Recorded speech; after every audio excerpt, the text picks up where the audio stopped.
Welcome along to your Tuesday and your forecast, whether it's the flash briefing on Alexa or you're pointing and clicking and getting at newsforjacks.com.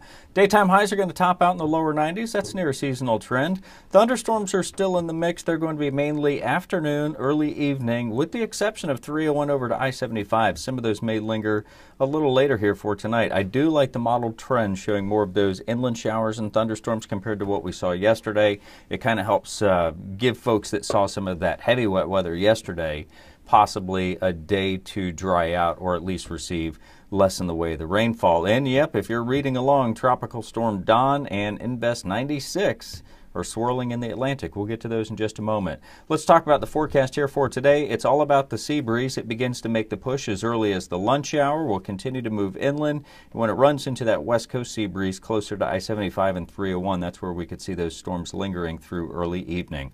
In the tropics, Tropical Storm Don. This is that system that was Invest number 95. It had a 50% chance of making it in the next 5 days, and here it is at the 5 o'clock advisory popping up. Now you may note that the storm path is short. Normally it's a 5-day path, and this only goes out through Thursday.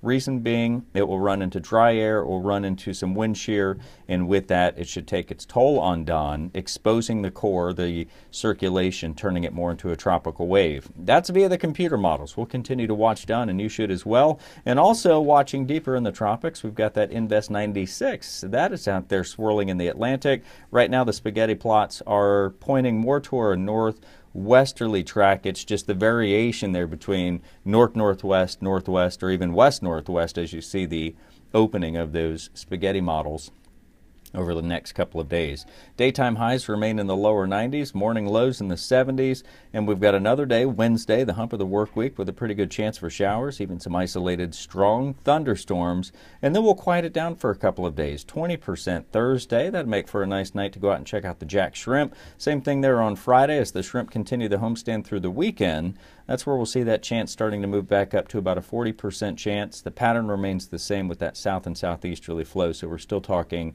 sea breeze showers and those weekend thunderstorms. That's your forecast right here at News4Jax and Alexa.com.